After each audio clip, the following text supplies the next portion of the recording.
Sam screaming at me. It's fantastic. Yasiel Puig was money, baby. 2 great catches, created a run. Anywho.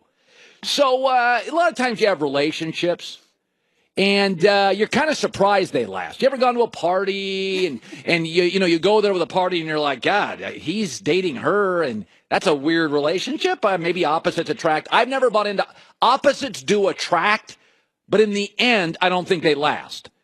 I think opposites attract. I get the really nice girl liking the biker dude. I get it. For a couple months. Absolutely. Mm-hmm. Opposites attract. But I do think eventually, if you don't have certain values and principles and family structure intertwined, it's not going to work.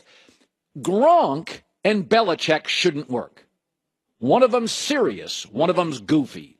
One of them is the most cerebral coach. One of them's not overly cerebral. One of them is older and stately. The other one is young, undisciplined at times, and never healthy. All the things that Belichick is and loves, Gronk isn't. He's not dependable physically. He's not a cerebral player. He's kind of an independent act. In the biggest games, he's often not available. He can be a partier. I've never seen Belichick with a glass of wine in his hand, even on the internet.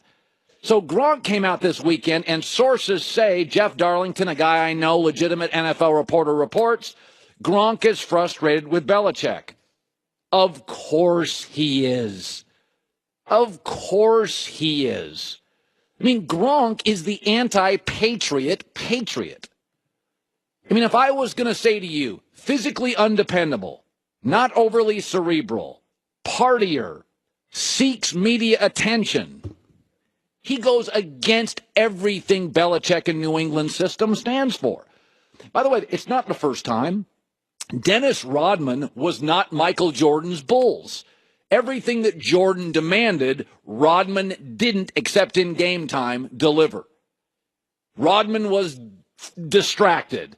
Michael was hyper-focused. Michael was all about the game. Rodman was all about everything but the game until tip-off. And then sometimes during the game, he wasn't about the game. He was about Dennis. I mean, Andre the Giant is not your typical pro wrestler. The late Andre the Giant was not athletic. And Andre the Giant was not a big personality. And Andre the Giant wasn't your classic John Cena, kind of handsome, talkative, verbal, funny. And Andre the Giant was a star. There are moments when certain people are complete and absolute outliers. So the fact that Gronk's not happy, what's surprising to me is Gronk's ever been happy, and he's lasted this long. He's the anti-Patriot patriot. I mean, last year, my favorite moment of the year at a dais by any player was Gronk after a game not understanding what he could even say. That's how bad the fit is. Yeah, that was not planned or anything, and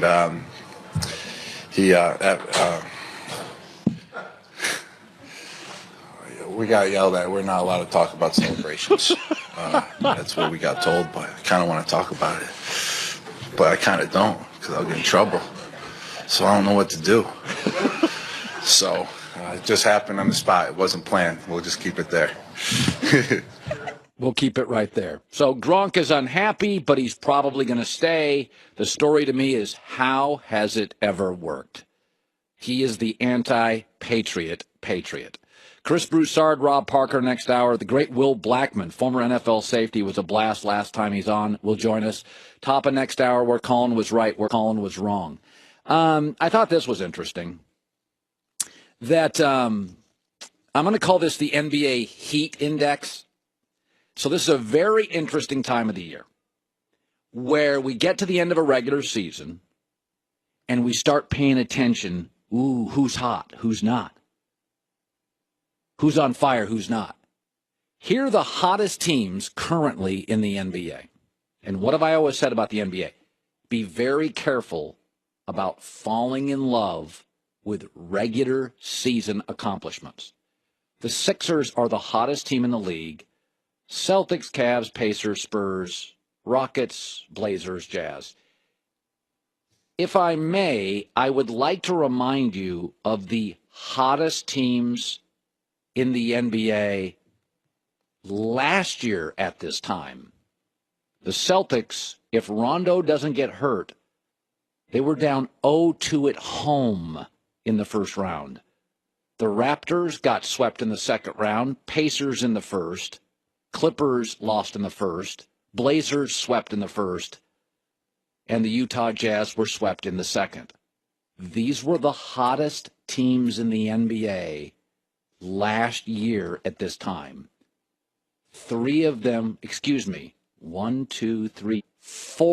were swept. Another one lost in the first round. And remember that Celtic series? I think you guys all remember that. At home, Chicago with Rondo dominated Boston. Rondo got hurt. Series completely changed. Doesn't mean anything. You got to compartmentalize the NBA. There is the regular season. There is the playoffs.